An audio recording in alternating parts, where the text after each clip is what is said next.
I hated my dad in a love-hate way when I was growing up because he made me work for his company when I was like 11 years old. And my very first job was like the hardest job ever. It took a huge series of events for me to realize my own value, and I'm not proud about it. It took me going through a serious depression, almost losing my wife twice, almost losing my dad to cancer, losing my grandfather in 2016, going through a very horrible and public miscarriage, not having my own value system to demand time off from work to support her. Literally ruined so many relationships. He told me, he said, "Don't stay here waiting for me to die. I hope the same way that he makes me feel, that I can be the same way for as many people on this earth before I die."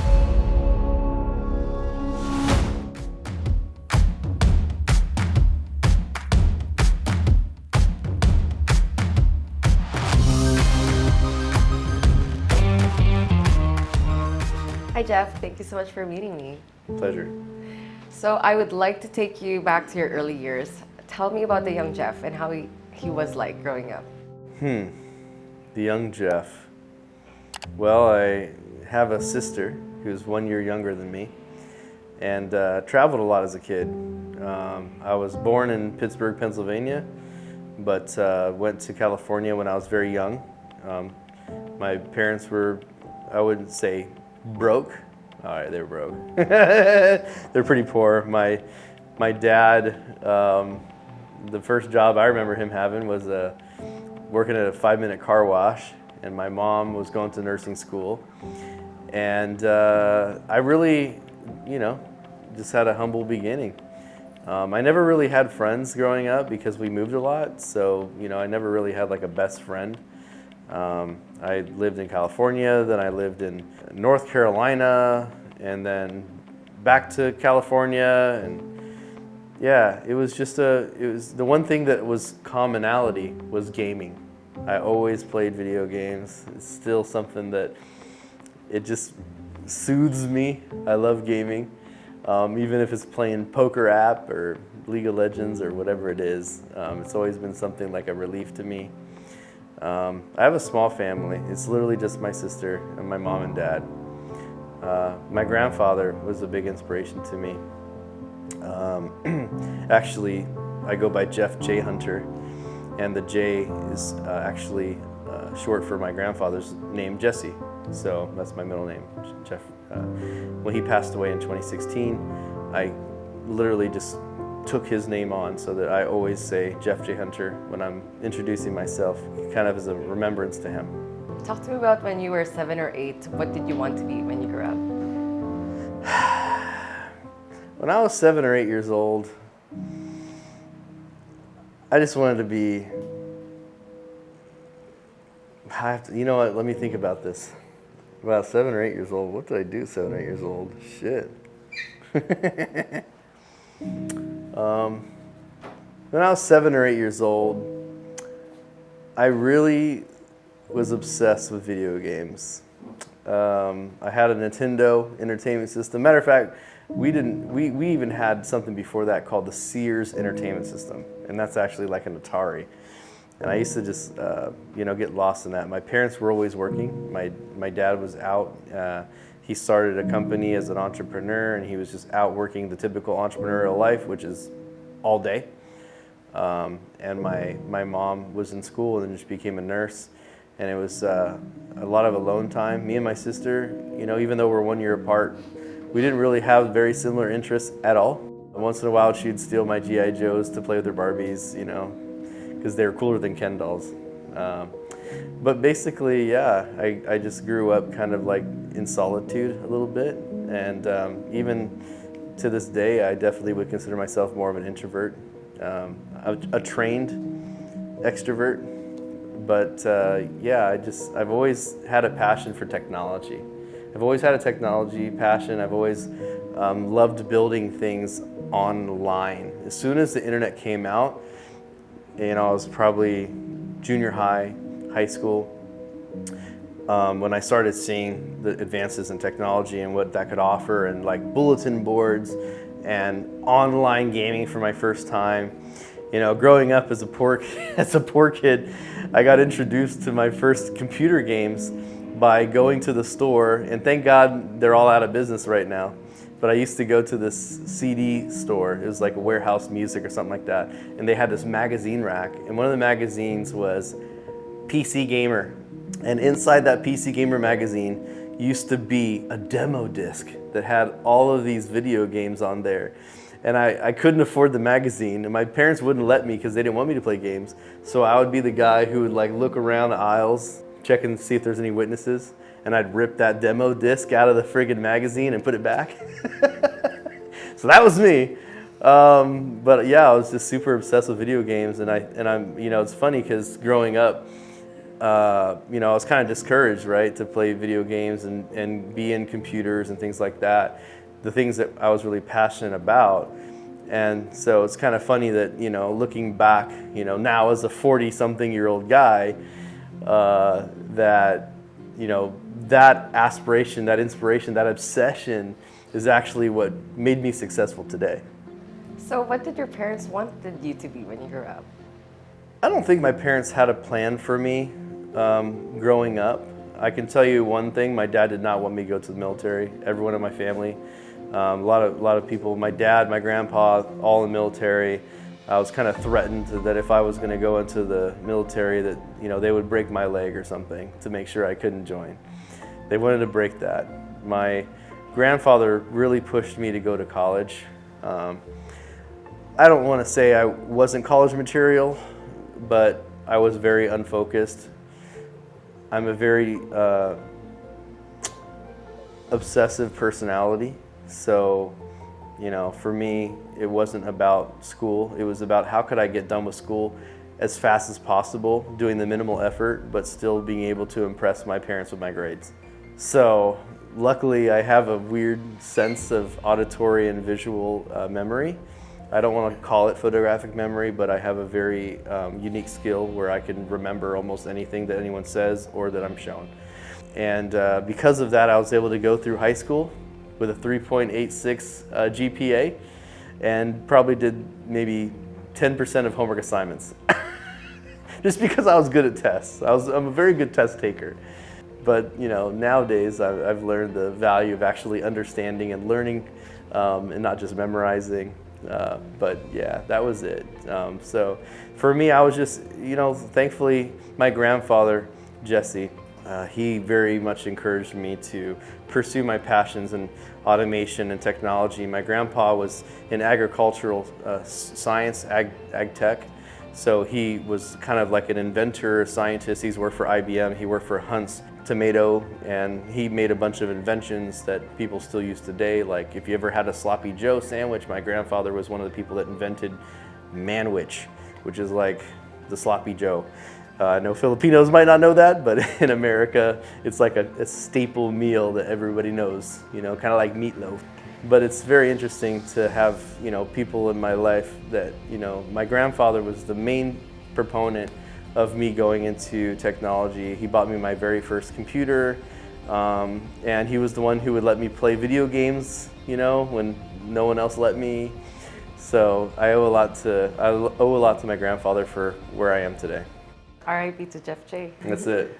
What is your biggest accomplishment in life, and why is it so meaningful to you? Man, there's so many different areas in my life that I feel like I've already accomplished. I think that the fact that I'm 40 years old this year, and I feel like I've lived like 3 lifetimes. Like I could die tomorrow. Pretty good. I know. I feel very blessed. Yeah. I've always had a job since I can remember. My very first job was working for my dad. Oh my gosh. I hated my dad in a love-hate way when I was growing up because he made me work for his company when I was like 11 years old. And my very first job was like the hardest job ever. I used to dress up with this pink shirt. And now imagine, I'm in the 8th grade, wearing a pink shirt with white suspenders, white knee-high shorts, white socks, white shoes, and a pink hat and a button on my suspenders that said, "I heart tips." And I would literally blow up animal balloons, and I would twist all sorts of crazy contraptions. That was my first job, working for my dad's company. It was an entertainment company. And because I was an introvert too, it forced me to have to talk to people, which I don't like to do. I still don't like to talk to people today. I'd much rather be home playing video games right now. But my very first job was working for my dad doing that. And I think that my greatest achievement in life is just like being able to adapt and learn quickly. And maybe one of my biggest flaws I've learned to turn into one of my biggest attributes, which is I have a very obsessive nature to where I hate losing. Case in point, 30 days ago when I was in the Philippines, I attended a poker tournament and I got completely waxed, and I decided that I was not going to let that happen again, and I downloaded an app and I dedicated 3 hours a day, like committed to 3 hours a day to become an incredible poker player. And 30 days later, I come back to the Philippines and won a tournament last night, right? Like I wasn't gonna let that happen again. So I would just say that my greatest accomplishment is just understanding myself and learning how to turn my weaknesses into strengths. Can you be specific with a personal challenge that you have overcome and how did you face it?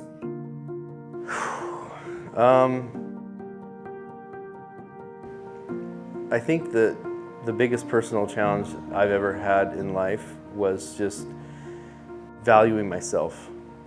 I've always loved working, and I've always loved working for someone else. And I worked for my dad, I worked at a computer store. My boss loved working with me, promoted me to be the network administrator for the computer store company, who was working at a private hospital network, and then I became an IT guy at a school district, and then I became the IT coordinator for the whole school district, and then I became an IT project manager for Philips Electronics, and I felt like I've done so much in my life before I was even 32 years old, and the whole time I always went to college. It took me 12 years to graduate college because I already had a full-time job that most people went to college to get while I was still going to college. I think my challenge is really understanding my own value of time, and it's something that I keep working on, but my biggest challenge was back in 2016 when I had come onto the idea, and I had already started my virtual assistant business in the Philippines, but it was just fun and it was a hobby for me. And it took a huge series of events for me to realize my own value, and I'm not proud about it. It took me going through a serious depression, almost losing my wife twice, going through almost losing my dad to cancer. He's still alive today, by the way. He beat it. Losing my grandfather in 2016. Going through a very horrible and public miscarriage.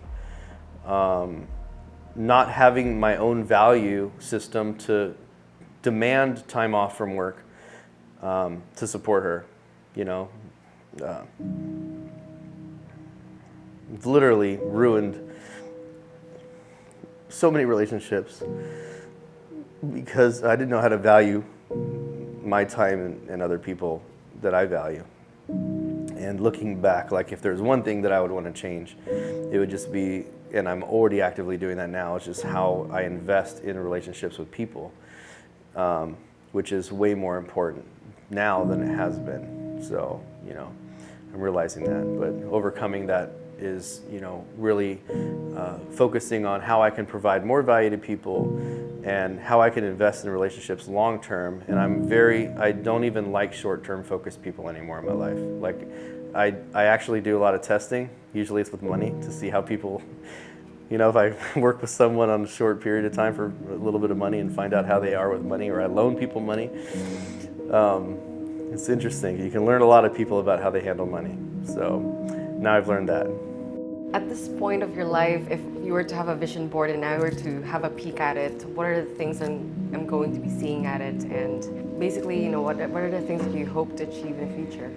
Well, right now, like I said earlier, I feel like I've achieved so much in my life right now. You know, I'm working in my dream job. I'm the CEO of an awesome, you know, multi-million-dollar company. I have, you know, 100+ people that work with me. I built relationships with the top of many industries that I love to play in and become recognized in. And I guess, you know, my vision board would just be like, how much impact could I make on this earth before I leave it? You know, I don't know how many years I got left, and you know, it's weird how time does this, but you know, I know that I'm not old as a 40-year-old, but I look back and it feels like these 40 years have gone so fast. And now I have a 10-year-old son who's almost as tall as me. You know, I have a 4-year-old, he's crazy. And I just want to set them up so that they don't have to have the same problems that I had growing up. Now they're spoiled though, you know, that's the problem. But I really, my vision board would just be about making impact and setting up systems and processes and people so that the legacy continues, and I can remove myself from pretty much anything and everything so that the rest of my life is only focused on the things that I really love to do and I'm passionate about. And I'm close. Lastly, what is the legacy that you want to leave the world behind? What legacy do I want to leave behind? Man, I would love one day when I die for people to say,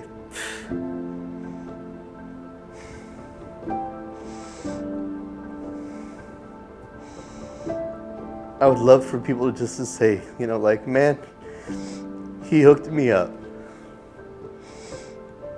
I would love to have plenty of people crying when I die.